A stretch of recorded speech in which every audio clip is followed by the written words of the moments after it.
Hello, everybody, and welcome once again to Apostolic Children's Ministry Podcast. And we have a very not yet. Oh, sorry. Oh my goodness. Well, you probably already figured out who's on the podcast, and it is the coolest guest we've had in a long time, and that is Delaney. She is back from Dan de Piscataway, or where were you? I was in Aqaba, Jordan. I knew she was in Jordan, but it feels like it's like Antarctica. Like to us, it's just. I wish it was Antarctica. It was so hot. Oh, let's talk about that in a bit because I want to hear about that. It had to have been brutal at times. Well, not quite, but it was a lot hotter than here right now. Yeah. Well, right now it's in the 70s, so this is kind of quite nice. It's not going to last, but I've been cold. We are so glad you're here.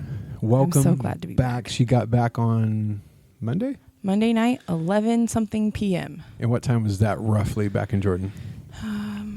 It was 9 a.m. Tuesday morning for them. Oh my goodness. Okay. Yeah. Yeah. So when you would talk to us sometimes through FaceTime or whatever, it was not even a different time. It's a different day. I mean, what a weird. A lot. Yeah. They're 10 hours ahead. So yeah, it was a lot of times a different day. That's so interesting. Well, either way, we're so glad you're here. And I guess that leads us to the next thing is how long will you be here?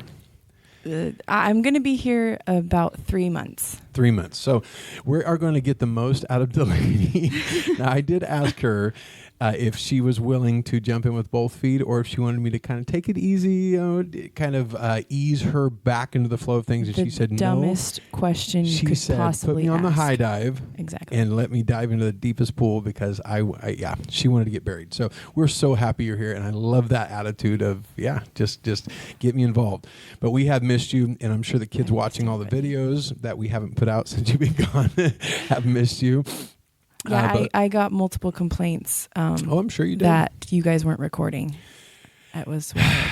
Now, I did feel inspired, and during the month of December especially, I really got aggressive, and I recorded probably 10 of them, and I only released about 5. Five or 6. The editing is half the battle. It's annoying. Especially with us, we always ad-lib way too much.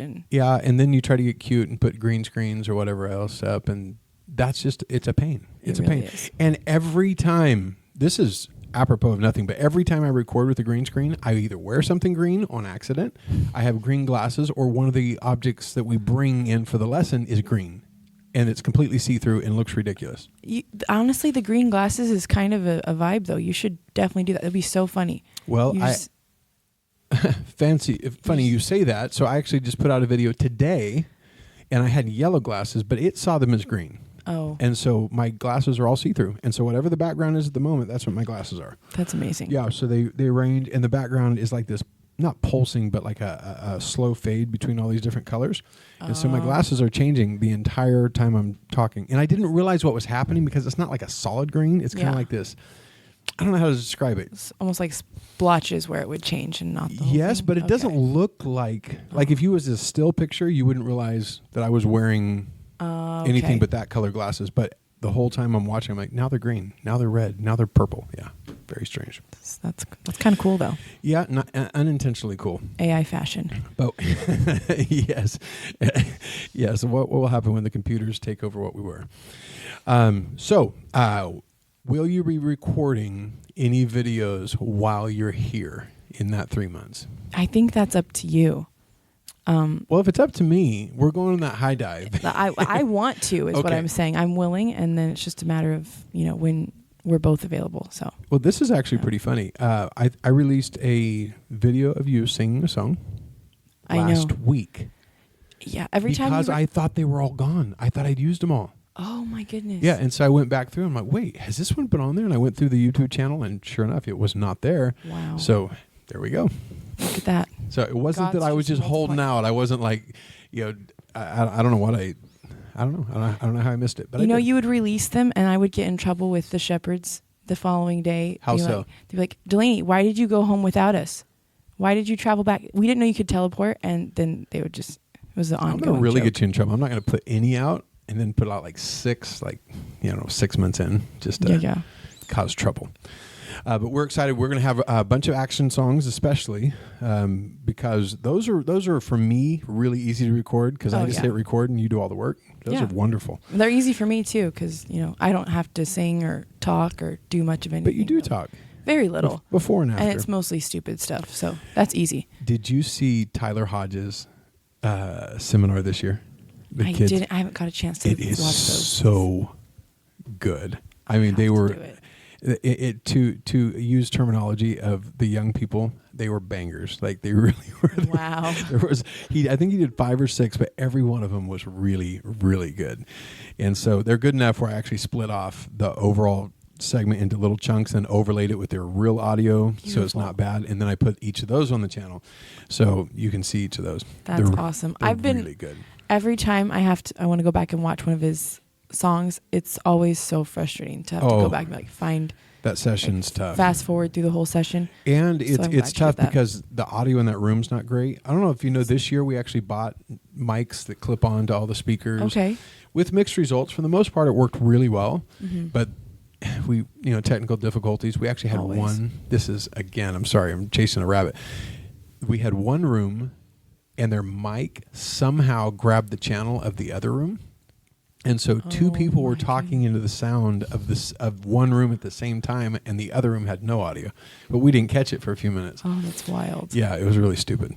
But for the most part, it worked really well. And in his room, just because of the room audio and stuff, I finally I couldn't even hear what was playing. So I looked at his agenda, grabbed each song, ripped them to MP3, and overlaid them on the track. So it's real good audio. Nice. Yeah. And I tried to make it where it wasn't like super obvious that it was overlaid. So it like has his little brief intro and it fades into it. So you can't quite tell. Man, you're just getting professional over here. You know what? We're going to probably be bought out pretty quick. I mean, amazing.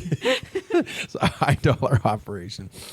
Yeah, but we are so excited you're here. Now I got some dumb questions. Okay. Because you're gone. I have some dumb answers. Well, that's what I'm hoping for. Okay. I've traveled, but it's always little bits of here and there. I've never lived anywhere for long enough to have these questions come up. So, you were gone how long? 8 months, almost to the day. 8 months. Okay, so being gone 8 months, what food did you miss the most from here that you could not get there?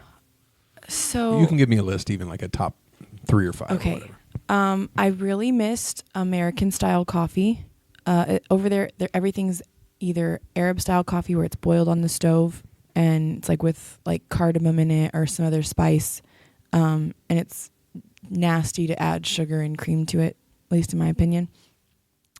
Or it's espresso, which it's just not like like that diner cup of coffee with just the half and half in it. I miss that. I remember getting off the plane when we were flying to Israel on a trip, and we were in Turkey.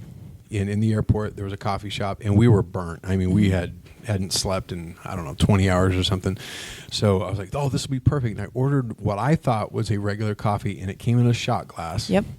And it was like, I've never drank whiskey, but it's like had that effect. It was just like very strong. Oh, like blew very the top of my skull off. Yes. It was horrible and tasted miserable. Why would anybody want to do that to themselves?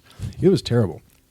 But I can see Turkish that. coffee is I think not as good as Arab style. I would agree with that. I've never tasted Arabic, but Turkey's bad enough where nothing can be worse. It's very strong. Yes. Okay. Anything else you missed? What other type of foods? I was talking about this with my sisters, and now I'm blanking on what it was. What about fast food stuff? Anything like that? Or do they have a lot of fast food there? So they have like KFC, Popeyes, Domino's. Is it the same Pizza Hut? Because Domino's, I've gone to some, and it's in name only. Like at McDonald's, I was in Germany, and it was stuff I've never seen before in my life. McDonald's had some different stuff sometimes. Honestly, I think McDonald's is better over there.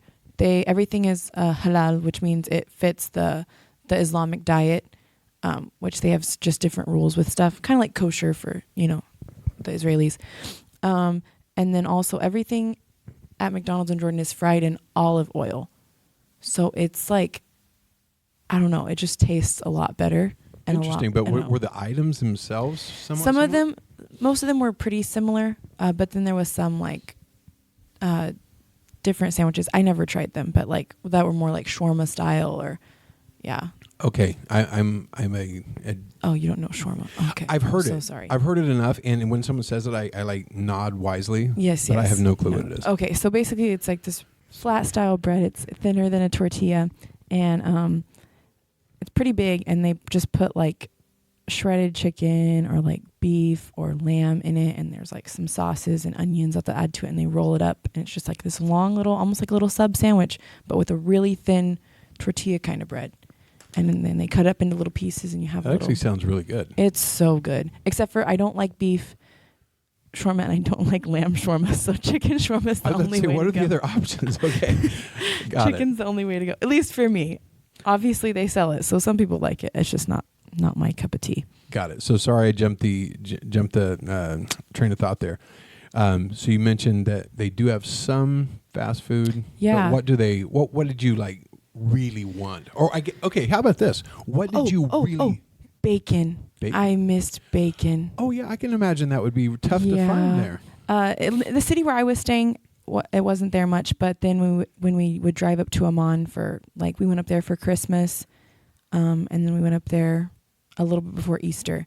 They have some shops that sell bacon, so we were able to pick some up and have it. It was so nice. Oh my word! I'm sure. So what was the first thing you ate when you got here, or even on a layover? Like, because you went to Chicago, right? So Chicago? Yeah, I wasn't very hungry, but I knew I was going to die on the plane if I didn't eat. So I bought one of those naked juices, the green one. I had a green machine. What a terrible first thing. I love those things. Oh, they're so bad. Are they? I don't know. I don't know that I've even drank one. But they're really sweet. I just so look good. at it and it just doesn't looks look appetizing. disgusting, but it tastes good to me. I have a hard time getting past the look of things. Oh, 100%. Like You're very shallow. I make these little smoothies in the morning. You are so rude. I almost let that go right past because I didn't even hear it. Yeah, I was rude. I make these little smoothies in the morning, and I asked my wife to get a few more bananas today. Mm-hmm. And she said, well, do you like the frozen ones? Well, have you ever seen a frozen banana? They look wild. Oh, they're awful. They're black. Yes. They turn black. I said, I'm sorry, I can't get past how they look. Yeah. I'm sure they taste the same, but I just can't do it. So there's no way I'm going to eat a black banana or a juice that looks green and filthy. Yeah, I'm sorry. It looks like swamp water, but it tastes so good. So I had that, and then I had one of those, what is it, Sabra? The hummus and the little... And I was like, this is awful. Why did I buy this? In America and buy a knockoff brand of something that you had for 8 months. I know. But everything else sounded so nasty. Everything else sounded so gross. I asked this because my dad has this story when he was in Hong Kong and India. They were dreaming, like literally would dream at night of Big Macs because all the food was so gross. And so when they landed, the first thing they ate was like all the Big Macs they could eat. Oh my goodness. Yeah, and so I was just curious if anything like that had happened with you. Oh no. The Shepherds had McDonald's, but they ate earlier than I did. And I was like, I have a little bit longer of a Oh, they flew back with you? Yeah, we flew together from Amman to Chicago, and then I saw them off at their gate. But before that, they sat and ate McDonald's. And I could have eaten with them, but I was like, I have a longer layover than they do. And if I'm not really hungry right now, I'll eat later, closer to my flight. And then by the time it was closer to my flight, I was like, it's going to be too long. McDonald's took forever earlier, so I'll just grab a little snack from the little like Hudson shop thing. Yeah. Oh, I also had those dried apple chips, which are good too. Delaney, I like you, but you have the worst taste They in were food. so good. That sounds like the most awful first meal ever. No, it was great. Well, I'm glad you enjoyed it. I'm just glad you didn't force that on anybody else. I think that would have been. I went by myself. I'll eat my own food. That's true. That is true. Okay. Yeah. Okay. I will not be judgmental. Thank you so much. All right. So here's a kind of the converse of that question. What are some foods that you really weren't too familiar with when you went there that suddenly you found and were like, wow, this is amazing? I'm so happy about this question. Oh my goodness. Okay. So number one, the first one is shawarma. Well, I already had shawarma before. Okay. But the shawarma over there is much better. Only Philistine that knew nothing about it. So shawarma, amazing. But I was already familiar with shawarma a little bit. I had actually made some at home before too. Well, knockoff shawarma. It wasn't. Anyway, the spices were right. But the traditional Jordanian dish is this thing called mensef. And it's this rice served with jamid, which is like a... I don't know what to call it. It's almost like a fermented milk kind of... I don't know. I don't know. It's really weird. It tastes better than I can describe it. It tastes amazing. But you kind of pour this like milky sauce all over the rice, and it's served with boiled lamb. And oh my goodness, it makes you so sleepy, but it's so good. In fact, before I left, we were all invited over to this lady's house, and she made homemade mensef, and they serve it with like these like pine nuts on the top or something, and like all this parsley and onions, and oh my goodness, it was the best thing ever. But you eat it with your hands. So you pour the jamid over it, and then you kind of just that particular thing, or most things there? I don't know. I just know that's one I always eat with my hands because it tastes better. If you eat it with a spoon, it's not it. Okay. It's not there. Well, when I go to eat it, I will know. I will know. Eat it with your hands. They'll probably slap a utensil out of your hand anyway. So. No, I ate it. A lot of them eat it with a spoon or like a fork now. But when you eat it the traditional way, you eat it with your hand. But yeah, you kind of toss a rice ball into your hand and you squeeze it, and then you throw it in your mouth. Interesting. Because your hand can't touch your mouth because that would be dirty, and you're all eating from the same plate.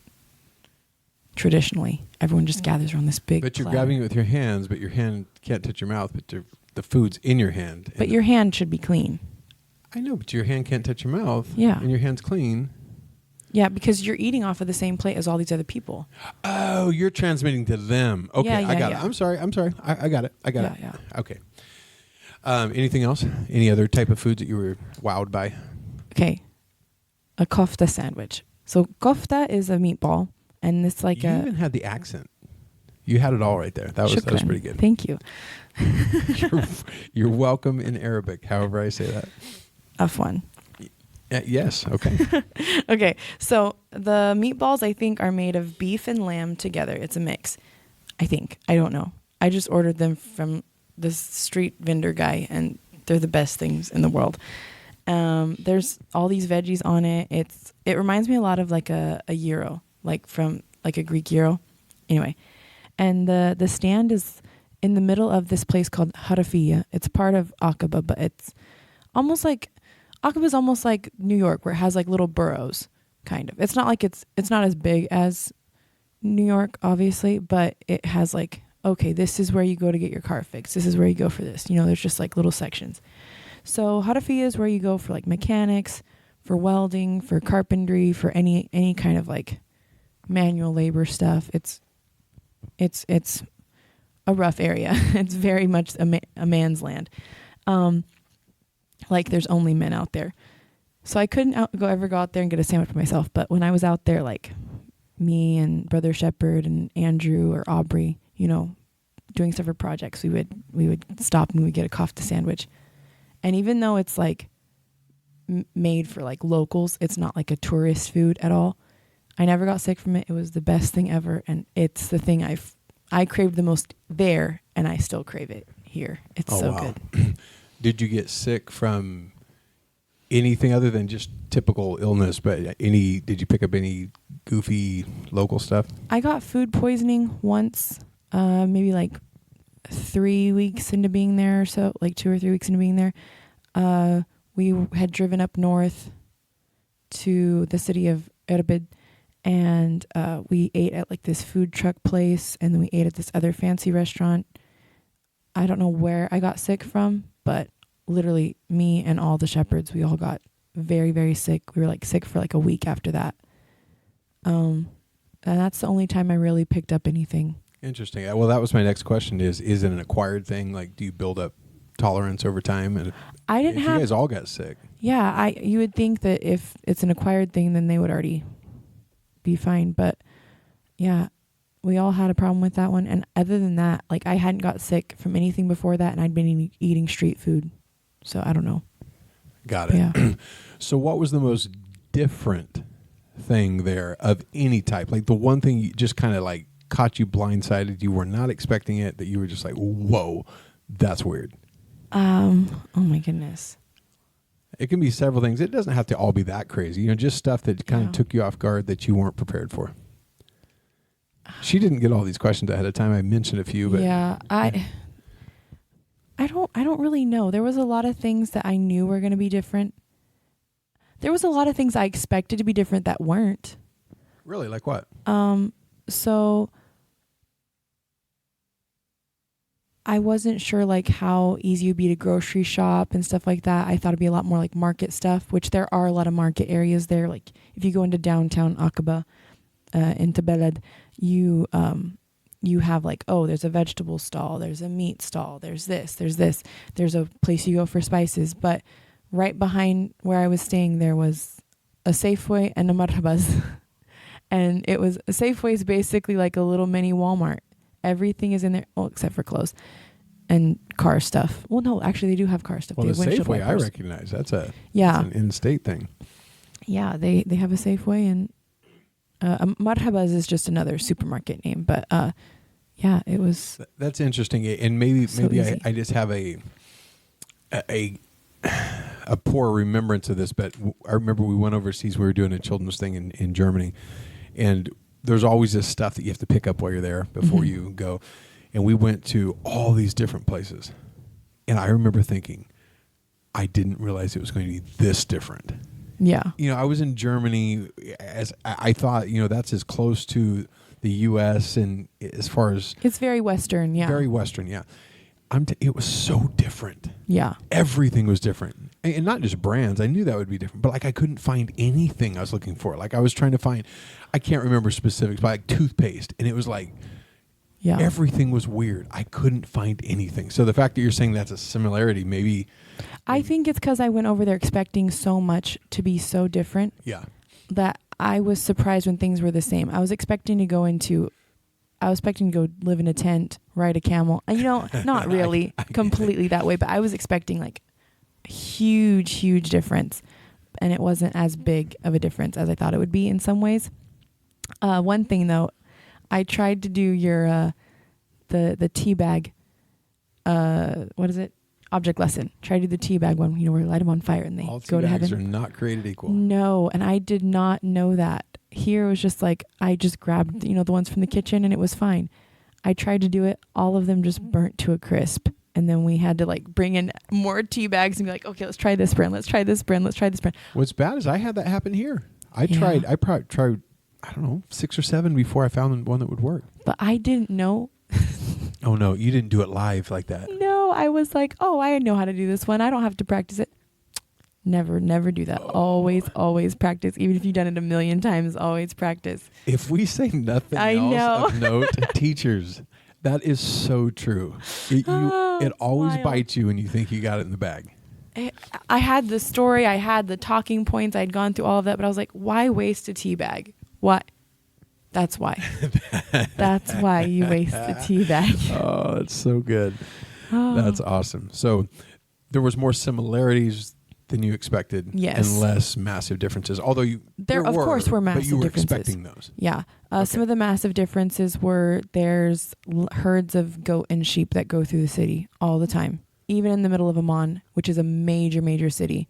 What causes that? They just have nothing to prevent it, right? Or what? Well, no, the shepherds are there herding them through the city. That's so bizarre. If I'm in Texas, that's their way of life. You're in a western town, that's not normal to have like a herd of cows run through Main Street. I mean, I've never seen it. It just seems like that's so strange. Oh, they didn't get the full software update, I guess. I don't know. They have those. What do they call them? The cow, like on the freeway cattle on ramps. Yeah, cattle guards. Yeah. They have those everywhere to keep that from happening. Yeah. Apparently, they don't care. No, because they'll herd the sheep into the medians in the middle of the road, and they'll cut down. And the roads are asphalt or concrete, or and they'll eat the grass or whatever is growing in the middle of the median. Wow. It's kind of how they do their landscaping sometimes. That is so interesting. Okay, that would have caught me very off guard. Yeah, because I can see that like in a smaller village but or something. In big cities too. Strange. Yeah, and then the toilets could be different in some places. Some places had normal just sitting toilets, whatever. But even in Turkey, they have like I call it a squatty potty, where it's in the ground. They had those in France, of all places. Really? When we were in our high school trip, it shocked us. French, the hoity-toity. Yeah. We can do nothing wrong. And we walked in their bathroom and said, get me out of here.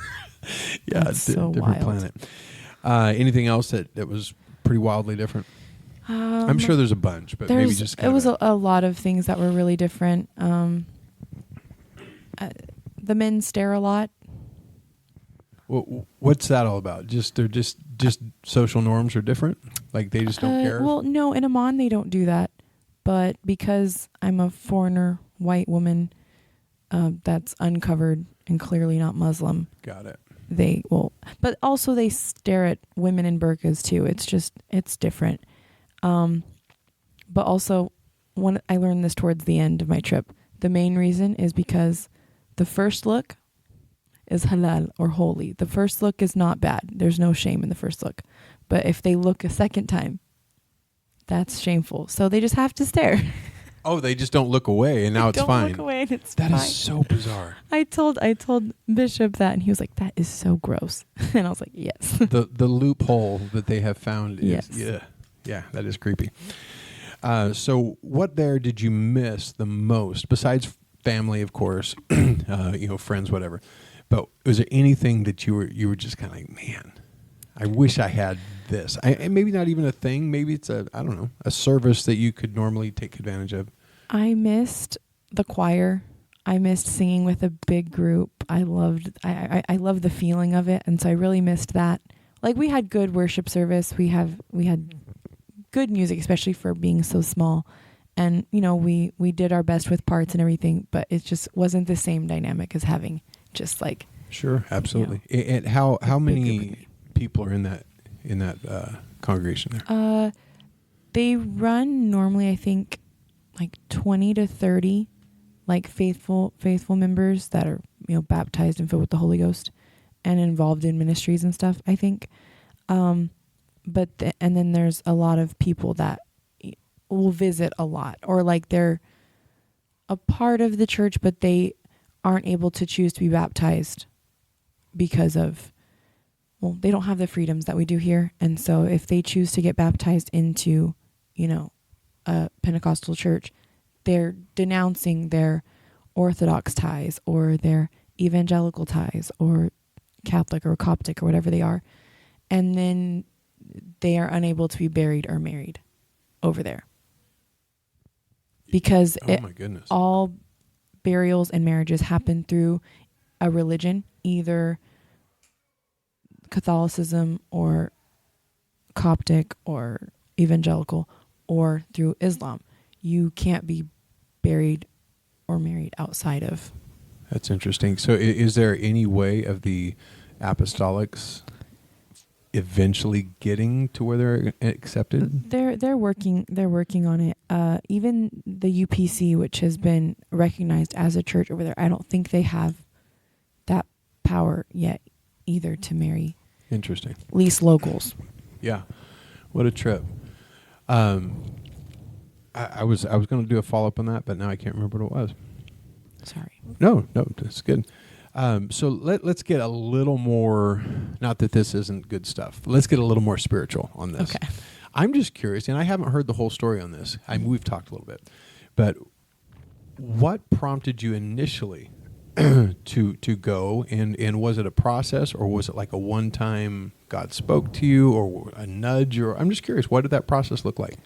So and I'm saying this for maybe there's some kids that are hearing this. I just, what, and I know it's different for everybody, of course, but maybe you can kind of give them like, hey, this is maybe how it happened for you. It could happen for them as well. Yeah, it happens different for everybody. So from the time I was little, I wanted to have like a Samuel moment where it was just like God audibly speaks to you and everything, but it didn't happen. And I was like 12 years old, and I would pray every service. God, what do you want me to be? What do you want me to do? I don't know. You haven't said anything yet. Anything, God. I don't care what it is. I'll do anything. I'll go anywhere. Whatever. It was like, even if you call me to be a bathroom cleaner, Jesus, I'll do it. I just want to know what you want me to do. And I was 12, and I would pray this Wouldn't that be nice if it was just written down and you could just go look at it and say, okay, got it. Oh, got it. Okay, cool beans. Unfortunately, it's not that easy. No, it's not.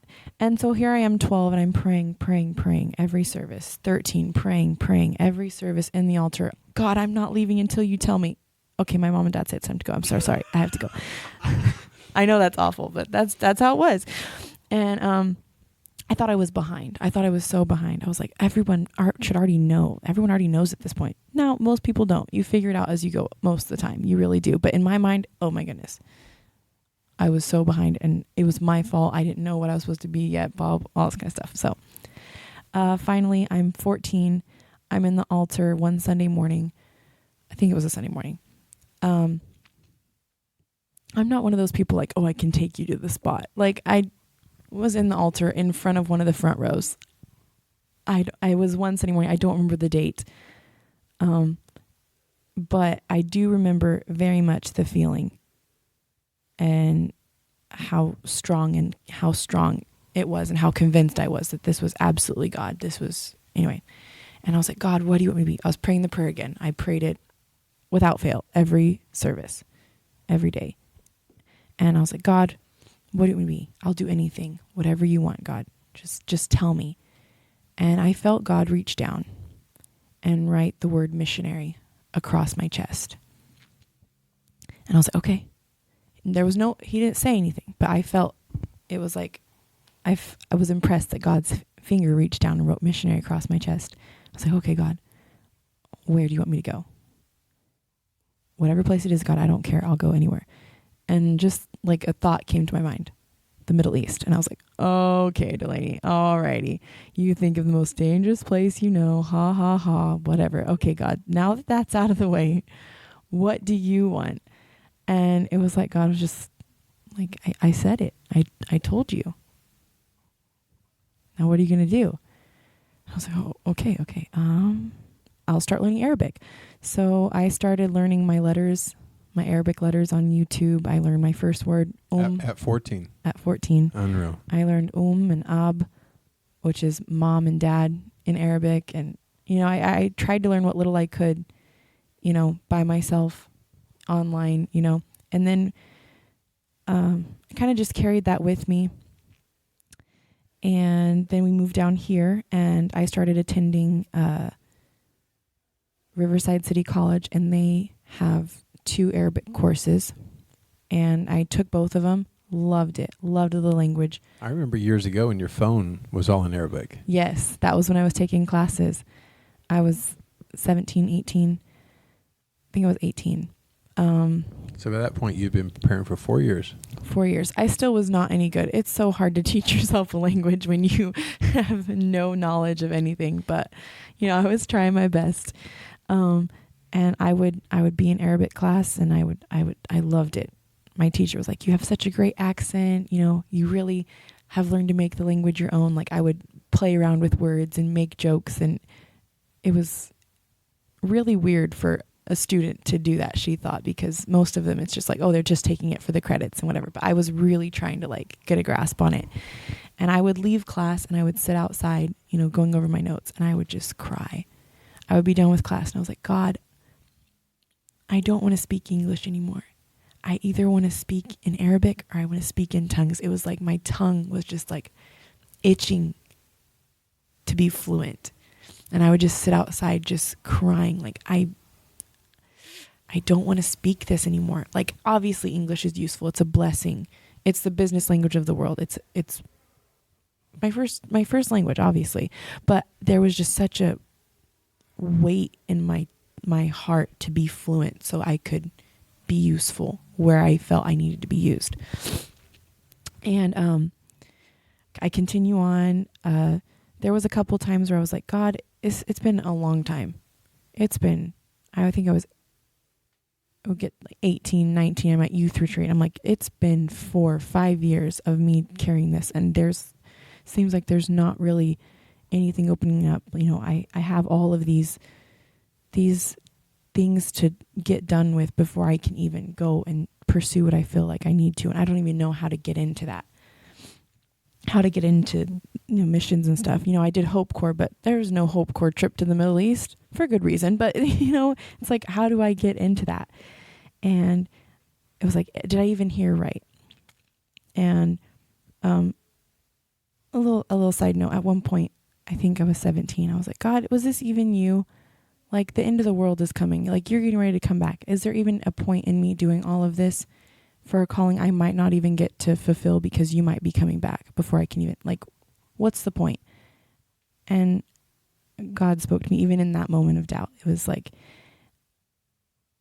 if I only gave you this calling in order to see your obedience and your sacrifice and to draw you closer to me, then it'll have been worth it.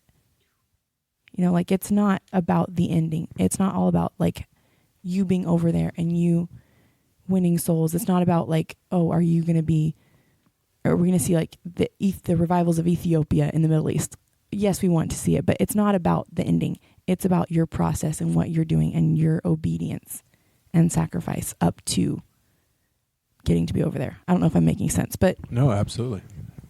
So there was that, and then God confirmed it multiple times, like, just, yes, like, that's my word, just hold on to it, stay faithful, keep preparing, whatever.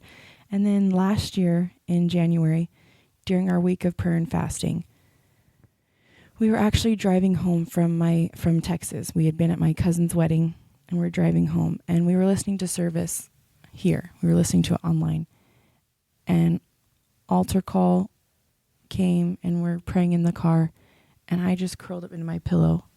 I just curled up into my pillow and I was just crying. But it wasn't like I'm praying in the altar kind of cry.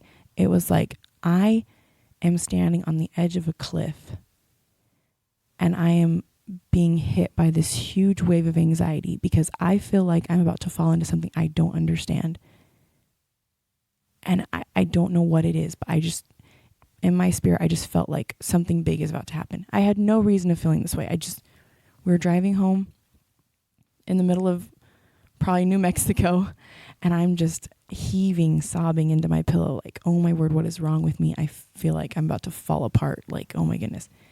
That week, I had just started work with my dad. We're driving around, these lovely freeways that we have in SoCal, just so nice.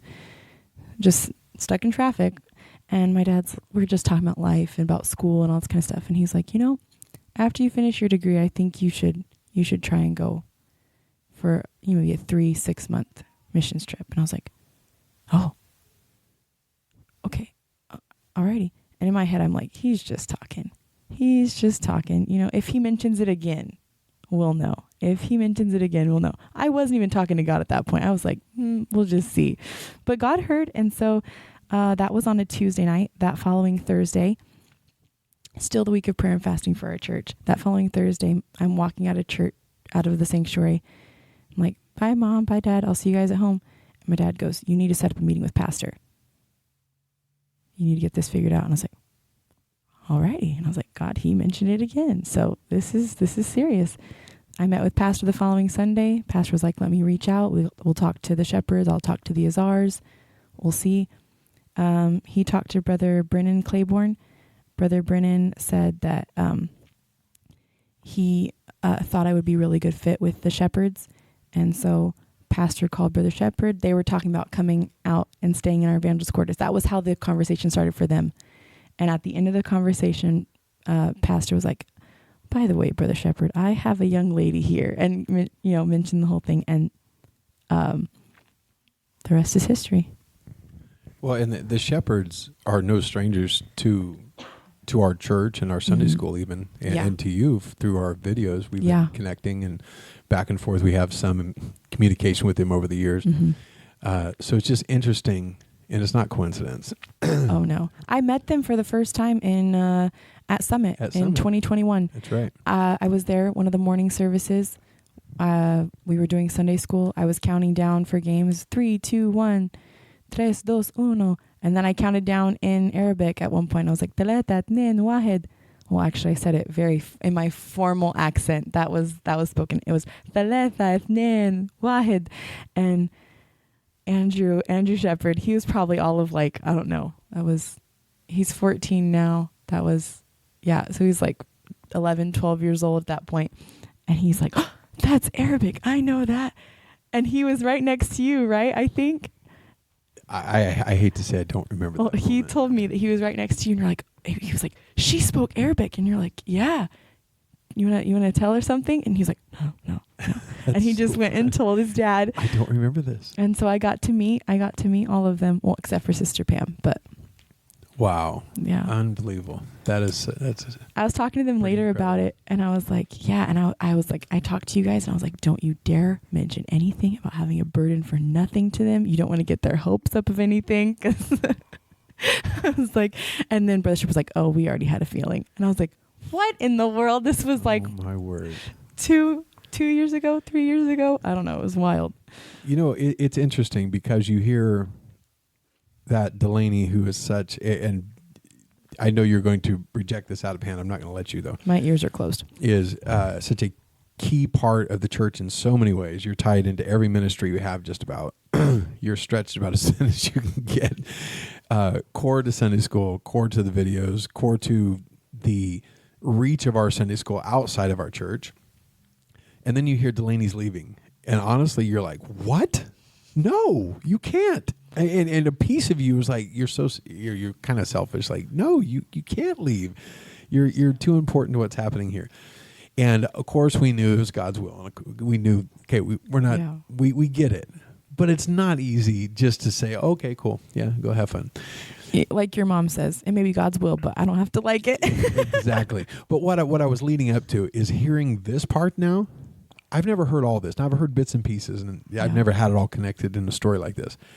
This makes you kind of go, oh, Yeah. now it makes more sense. Not just more sense. Now it's so much more easy to not to let you go. See, It's not our choice, but it's so much easier to go, that's where you belong. You see like the weave and the warp and or whatever Yep. it's called, the woof or whatever, like with like the whole tapestry of what God does. Yeah. Oh, there was something I was going to say. Oh, so something that was interesting that I noticed, because a lot of times it felt like before I went, I was carrying 2 burdens. It was the burden for here and for working with, all of our kids here and being involved in the church here and music and all that kind of stuff here. And then there was the second burden of, not but like that, a burden for the Middle East that I had no idea what to do with. All I could do was pray and fast. Like it was a burden with no outlet and no reward yet. Like here, you work with people, you get to see the fruits of your labor, right? Not even right away, but you are actively getting to work with it. Whereas with the burden I had for the Middle East, it was just like, oh, I can hear reports, I can pray, whatever, but I'm not getting hands-on rewards and hands-on like interaction. It's so different.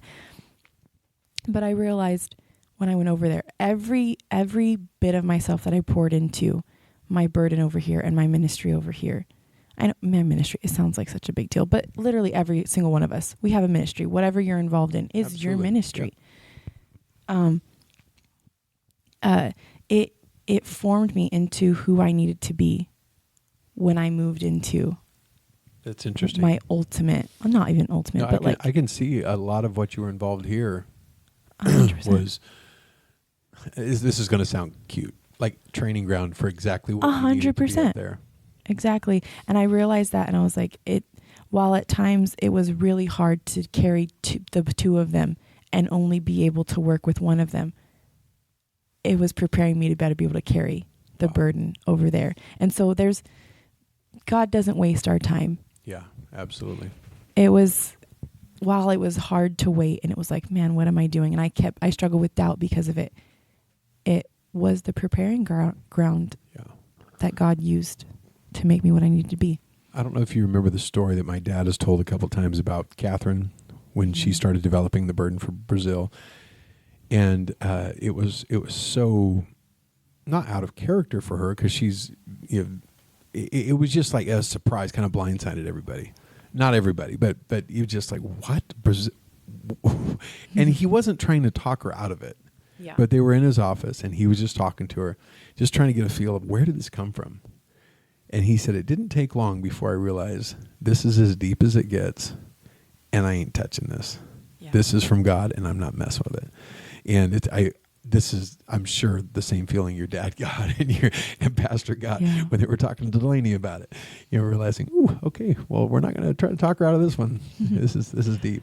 That's incredible. My parents said, because a lot of people were like, why would you allow your daughter to go over there? Like it's a rough area. Not even 3 weeks into me being there, war broke out. Yeah. So for those that don't know the timeline, Delaney went, and like she said, 3 weeks. This is when the Hamas. Yes, I left September 14th, landed in Jordan September 15th. The attack started October 7th. That is crazy. Yeah. But think of the time, you never would have been able to go there. But it was, if I had left later, I wouldn't have been able to stay, and or even go actually. But yeah. And honestly, if you had waited, even if kind of the fallout was kind of where it is now, I don't know about your parents, but I would be terrified to let you go back into that as without you already have been there and say, oh, it really wasn't, it's okay. Yeah. Well, because a lot of the fighting is outside, and Jordan, I mean, every government has their problems, but for the most part, the king tried to say, hey, we aren't getting involved in this.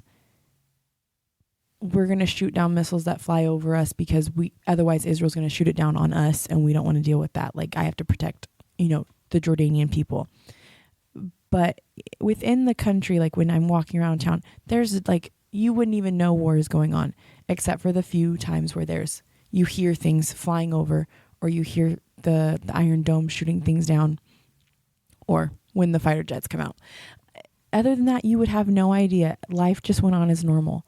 And I feel like a lot of people over here were more scared for me than I was, because I had confirmation upon confirmation upon confirmation, even to the point of my phone. I had to buy a new phone before I left because the other one was so broken. And when I went to buy my new phone, a random text came through from my mom, and I paid no attention to it. But the lady that was helping me was like, oh, her name's in Arabic. That's your mom. And I was like, yeah, it says Ummi in Arabic. And she was like, you speak some Arabic? And I was like, well, I read and I can write, but my speaking is very bad. I haven't done it in a long time. And I got to bring up the fact that I was going over to Jordan and talk to her about my mission trip. And turns out she was from Egypt. And she's like, are you going anywhere else while you're over there? And I was like, I don't know. We might go over to Lebanon. We might go into Israel. I don't know. Turns out we didn't go any of those places because, but we went to Turkey. And she's like, well, you don't want the iPhone 14 that you're looking at, because this doesn't have a physical SIM card tray anymore. You need the 13, which has the physical SIM card tray, because not all Middle Eastern countries have eSIM capabilities. You'll need a physical SIM card to be able to communicate and have service. And I was like, okay. It was great. God set it up where I met with the lady that knew what I needed to get, so I would have the phone that would keep me safe while I was over there. I get home and I'm telling my mom, I was like, oh yeah, you text me, blah, blah, so the lady knew, she saw your name, ha, ha, ha, wasn't that so cool? My mom goes, I didn't text you. Which is wild. I don't know if it was a delayed text that came through. I don't know if it was because my phone was broken. All I know is I was at the Apple store at 3 p.m. in the afternoon. My mom hadn't texted me since 11 that morning, and a text came through at 3 p.m. when I was talking to the lady that needed to help me get the phone I needed. So I had stories like that while I was over there. And so when all this stuff is going on, it's like, no, I know I'm supposed to be right where I am right now. If God didn't want me to come, he would have closed the doors that needed to be closed. He knew before I ever got here what was going to happen. I have no reason to be scared. I think there is no greater comfort in the world than knowing where you're supposed to be. And yes. If something happens, it doesn't matter. Yeah. And I'm saying that because I remember distinctly being in Rialto is not Jordan by any stretch of the imagination. No, but it gets close sometimes. It gets rough. Those freeways, man. Well, I don't know if you remember how it Rialto's actually got quite a bit better over time. It used to be really bad. I mean, it's not great right now. You go to the wrong place at the wrong time. It's not great. Of course. But Jackson Street, where we pick up our Yes. our bus, is rough. It's real Very rough. And it rough. used to be even worse. In When fact, it was a straight shot through. Yeah. Sister Erica Booker has got some stories that will raise the hair on your head. They're pretty bad. But I remember being on Jackson Street in bus ministry, knowing I was doing exactly what I was supposed to be doing. Prayed up, everything's good, picking up kids, and it was getting late. It was evening time, not quite dark, but it was getting where the sketchy people come out. And there was a dude came up, and he was ready. I don't know what he thought I was doing, but I remember him just like coming up and just like, "What are you looking at?" And honestly, at any other time, I probably would have been like, "Oh God, now what?" I just remember being like, "This guy can't do anything," and it wasn't because I could take him. It was just like I wasn't worried at all. Because I was doing the right thing at the right time, and I just knew whatever happens, You're God's covered. got this. He's got you covered, I'm good. And it was just such a cool moment, just thinking, you know what? When you're doing the right thing, Yeah. the fallout doesn't even matter. And I think there's a special grace that God gives in those situations. You know, we always look at like, you know, the people in the New Testament, you know, they died as martyrs. They did this, they did that. And it's like, oh my goodness, could I do that? I don't think I could do that. But then you get in a situation, I was nowhere about to be martyred for being a Christian, but I'm in the middle of a war, kind of, whatever. And all of a sudden I got it. I was like, when you're in those moments, like obviously we hear it, you know, God gives grace, but I was getting that grace to handle that situation. Whereas people over here are struggling with fear for me because they aren't where they need that grace. You know, and my parents, That's so good. even my mom, you know, God gave her some grace and helped her. Otherwise she'd had no hair by the time I got home. But yeah, she was like, I'm not worried about you. I know God's got you, and we talk when we can, and you know, but then my siblings that were here, it's like, you better be home by 11, you know, Darlin, you know, you're a little bit late tonight. Are you okay? You went to the gas station. Are you fine? But with me, you know, God really helped them, you know. My goodness. Well, going back to what you were talking about seeking the will of God, Yeah. and finally getting the direction, and yet still it took so long to get it. I just was trying to take notes on real quick. I want to follow up comment / question. I see people that are much older than us. Sometimes, you know, they're in their later years, and they're still feel like they've never heard from God. Like they still are aimless. They still don't know what they're supposed to be doing. And I'm not pointing fingers at that individual, because sometimes it does take a while for God to direct. Oh yeah. But I wonder. It took Jesus 30 years. Well, what I'm saying, thank you, Delaney, for that bit of spiritual wisdom.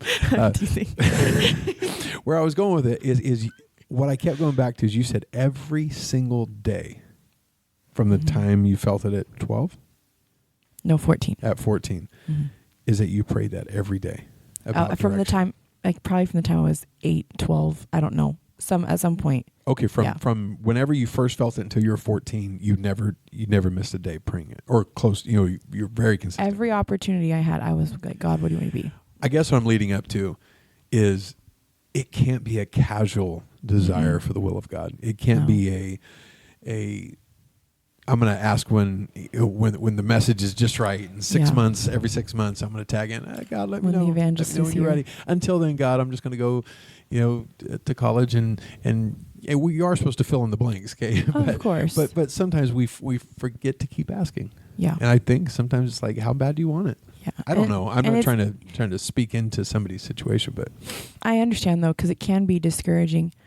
But sometimes you have to realize, like, sometimes God's testing us. Like, are you going to let your desire, like, outweigh your discouragement?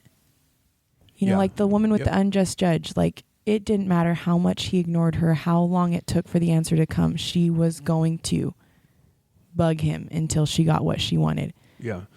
And another thing that your story spoke to was about keeping busy in the meantime, preparing yourself for that moment, meaning that you felt you were called to be a missionary. So therefore, I'm not going to do anything that doesn't lead to that. So I'm not going to be involved in Sunday school. How is that going to help me be a missionary? I'm not going to be involved in music. All of these kids are here. It's all ridiculous. Of them speak English. It's just a waste of time. Yeah. So I'm going to sit back and wait for God to just tell an angel to come down and where I need to go. Obviously, you have already talked about how it was all a big training ground to get you where you needed to go. But some people are just waiting for God to do all the work instead of doing it. Hey, I'm here. Let's do the current duty of God. Yep, that's what Bishop Booker, Bishop Wilson, they've always said. The perfect will of God is the present duty at hand. So So if you're wondering what the will of God is, it's whatever your pastors ask you to do right now, whatever that, or your parents, or whatever's needed. Yeah, just go get busy. Clean your room. Get busy, and honestly, the will of God kind of works itself out. Sometimes you don't have a clarion call. You don't have God writing it on your chest necessarily. Yeah. But you'll get direction if you just keep busy and do the will of God. Like I was looking back on the path where I'm at right now is so weird. Like if you had asked me when I was 18 what you're going to be doing when you're 40, I would have been like, well, it ain't that. Just like working at the church and traveling, doing children's stuff and being involved heavily in children. That was never in my top 1,000 things I wanted to do when I grew up. And it just developed by doing the will of God and just kind of following where it led. Oh, in Sunday school, okay, I'll try it. Oh, wow, this is really cool. And getting hooked on it. And then bus ministry and all the different things that's taken. And you've been a strength to the entire apostolic movement because of it. And I don't know about that, but it is interesting where just keeping busy takes you. It's true. It's a trip. So true. It's a trip. Another thing I was thinking about is I remember right after the pandemic, right after 2020, 2021, we still have, but at that time, I felt like we had one of the strongest Sunday school teams that I'd ever heard of. I mean, it just felt so good, and everybody was so tight, and we were just like, I told pastors. Our boat was swinging. The boat was swinging. But I told pastors several times, I said, I'm telling you, look at this list of people. Almost every one of them could go anywhere and run a Sunday school program. And yet they're here helping all in the same class. At that time we had super class, and it was just like all these incredible people, all of which, we had yourself, we had Julian, we had Sarah, and I'm not going to keep naming names, but Danny Torado, and just all these incredible people, all of which are super strong. And then they kept adding. Liz Machuca came, and she was phenomenal. Just like, where did she come from? And then Keith and Haiti were just such a great addition. And just one by one, they kept getting added. And honestly, I told my brother, I'm like, I feel like we're messing up. We have too much in one class. Like what? Yeah. And I remember saying several times that I can see down the road 10 years from now, I don't know when, but we'll see one person running a Sunday school somewhere over here, or may not be Sunday school. I don't know what God has for everybody. And then I'm looking like, wow, Delaney's and Jordan doing Sunday school. Julian's traveling all over the country now. He's doing children's ministry stuff, and I'm just starting to see it just little by little. And I'm like, wow, it's actually happening. What a trip! It is crazy. So we tried to send you a package. I don't know if you remember. I heard about this. So we had all the kids fill out these papers. And so precious. We had this Jennifer made this really cool mailbox, and the kids were putting all these letters in it. And so we had this bright idea that we're going to mail it to you. Yeah. Apparently that's not easy. No, it's not. We were willing to pay it, whatever it was, but the process was mind-bending. I couldn't figure it out. I'm like, DHL seems to be the only way that stuff's going to get there. That's the only way that you can ensure that it's going to get there within a year. But even then, it was a train wreck. I was trying to call people, and they're like, we don't know. And then there's asking all these questions, and maybe this is just comment, but what province and what borough. It's the Aqaba Governorate. I didn't know what any of it was. And so I'm trying to ask people, and Sister Shepherd was really helping us. But what I was getting didn't necessarily match what DSL was saying. Yeah. Finally, I gave up. I'm like, guys, even if we figure it out, it's not going to get there anytime soon. It's true. It takes forever. Yeah, so we just gave up and turned it digital. So hopefully you at least. I watched the video. I was actually out in at a campground in Wadi Rum, which is like 30, 45 minutes out from where I was staying. We were out there in like those bubble tents watching the stars when I got the video, and I got to watch it outside underneath the stars, and I was crying. Oh, that's so cool. It was so precious. It meant so much. That's awesome. Well, the kids still miss you very badly. In fact, we were on outreach yesterday. We're out on the green bus route. For those that don't know, Delaney was the bus captain over there. And the way we got some of them to come that haven't been there in a while, we said, "Hey guys, guess who's going to be here Sunday?" And we said, "Delaney's coming." What? Delaney's coming? No way. Yeah. And so we had some kids that haven't come in a while. In fact, on New Jackson, there's a couple kids, and if I said their name, you'll know them, but I just don't want to say it on this. Yes. As soon as we met, they haven't come in a year. Yeah. As soon as we mentioned your name, they said, "Oh, what time's the bus going to be?" So, yeah, Compel them. Compel them to come, whatever it takes. Threaten them with Delaney. She'll come knock on your door. That's right. So we're pretty deep into this, but do you have a little bit longer? I Because I haven't really covered the children's ministry part yet. You're perfectly fine. So I know you did children's ministry there, but I'm just curious, what did that look like? I'm sure it had differences. A little bit. So most of the children in our Sunday school are Arabic speaking. They're learning English at school, but it's very, very limited. So, and then also, obviously my Arabic is much worse than their English. So what that looks like is me and Aubrey will trade off teaching every other week. We'll prepare like a story or an object lesson, whatever. And a lot of times we will disguise our Bible story as something else, almost make a parable out of it. So that way they don't know what story we're telling. Because a lot of them, they've been to church since they were little. They all grew up in the Catholic Church or in the Orthodox, whatever. And so they know quite a few stories. And so when we want to tell it, we kind of disguise it a little bit and then reveal at the end, whatever story it was. And we'll disguise it to go with whatever our theme is. So when I first got there, the theme was construction for like the first week or so. Then the second theme we had was a circus theme. And the last theme we had was Kingdom Kids, just like you guys have right now. And the theme when I go back will be like an underwater theme to go with our VBS and then transition into our next quarter. So we will tell a story disguised in whatever theme we have. And then Brother Shepherd will translate into Arabic. And so sometimes we'll have some of the kids come up and act, or we'll have Andrew come up dressed up as a knight or dressed up whatever. I think one of our best stories was we told the story of Samson. And so we got a wig for Andrew, and he's up there with his long hair, and Aubrey was telling the story, and she's like, "Delaney, I need you to be Delilah." And I was like, oh boy. So we're just up there and I'm just poking him and, pretending to flirt and everything. And the kids are just giggling because I don't know. I guess apparently flirting doesn't need any interpretation or translation. They got it right off.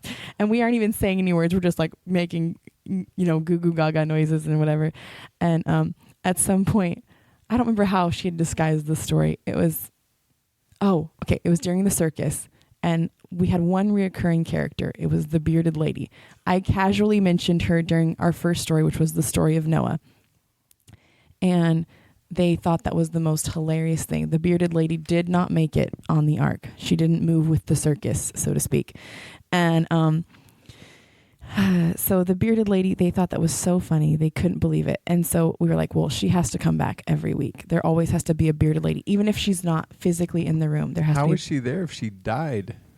This is her grandchildren and her great-grand. There's always somehow she lives on. Yeah, it was so stupid. That's hilarious. So sometimes I would be there with my hair braided down around my chin. Oh my, no. And sometimes she would just be mentioned, just casually dropped into the story.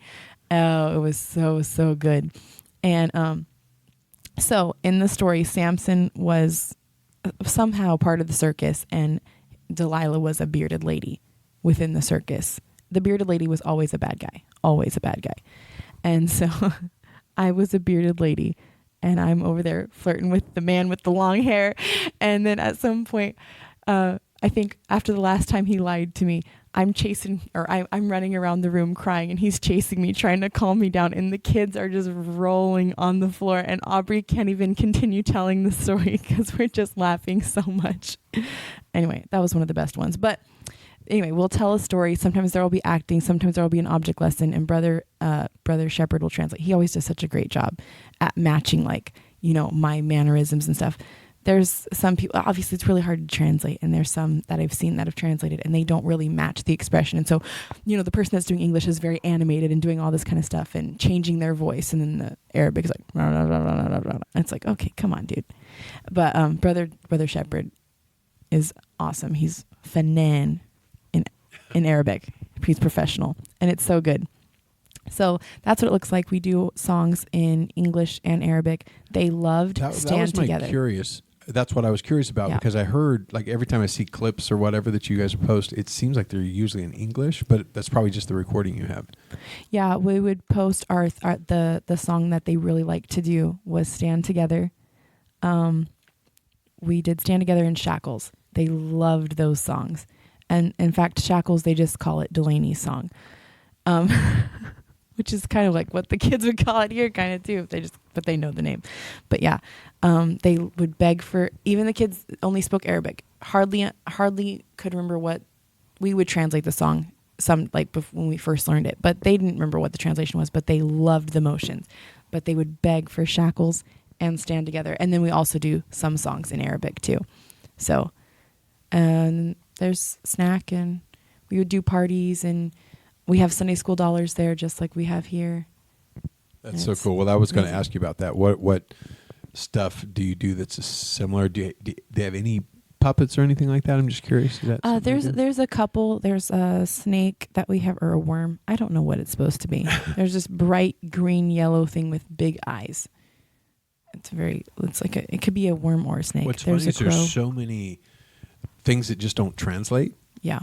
and sometimes it's like weird. Like puppets or of the devil or something. And that's just like how I think, because I'm always scared to try new stuff at different places. Yeah. But yeah, I didn't use puppets much. I didn't use puppets much here, except for that one time I was Sally Mae. Beyond that, puppets haven't really been my thing. I think it'd be cool to take a couple back if I could. We have a bunch of extras. We really do, that we don't use all. I wasn't trying to get any from you. I'm just trying to think. We have. But some that we have not used in forever. What I do need to take, though, is animal balloons. The animal balloons in Jordan are absolute trash. You put two pumps of air into it, and it's like pop. The bad thing is the shelf life isn't tremendously long. I mean, they'll probably last 3 months, but I can't imagine them lasting. It's 3 months longer than we had it last time. That's true. The balloons would pop before I could make anything. It was so sad. Is it weather, or is it just poor quality? No, they're very third quality goods. It's rough, but yeah, it was on my shopping list to get while I'm here. But yeah, we'll see if I do puppets, but for sure I'm getting balloons while I'm here. But yeah, awesome. That's roughly how it went. That's cool. Usually. Well, we're about wrapping up, but I'm just curious, are there any neat experiences, anything that you want to share that just maybe didn't fit into these questions that you wanted to share with either kids, teachers, anybody? I don't know. If you don't have anything, that's fine. I'm just curious if there was any. As soon as anyone asks a question, my mind goes blank. It's really bad. What about any? I might have to edit this part because I'm trying to think the question out when I'm saying it. Did you have any neat experiences with the kids? Like maybe I don't know, a kid that had never really experienced Sunday school like that. And I know the shepherds do it all the time, but I'm just curious that oh man, anything interesting come out of that? We had a couple kids visit that were, I can't say too much, but they were of a different religion. And even though they don't pray to Jesus, they were still in there raising their hands. And when we were praying and talking to God and all sorts of stuff. That's so interesting. Wow. Yeah. Well, that's incredible. I'm so excited for everything that's been happening. And I love hearing this backstory. It really does help a lot. We know you're where you're supposed to be. Yeah. But I hope everybody hears this and doesn't say, Delaney, you need to stay here, because now we know. No, she doesn't. she's doing what she's supposed to be doing. But thank you for spending the time doing this. It's been great, and I can't wait to hear of all the exciting things that happen in your next section part over there. Yeah. And where it all leads, who knows? Who knows? Hopefully big doors open up. That's what we need. I'm sure it will. Yep. All right. Well, thank you guys. We will see you next time. Until then, if you have any questions or concerns, let us know, and we will try to answer them next time. info@apostolicsundaySchool.com. See you guys later. Más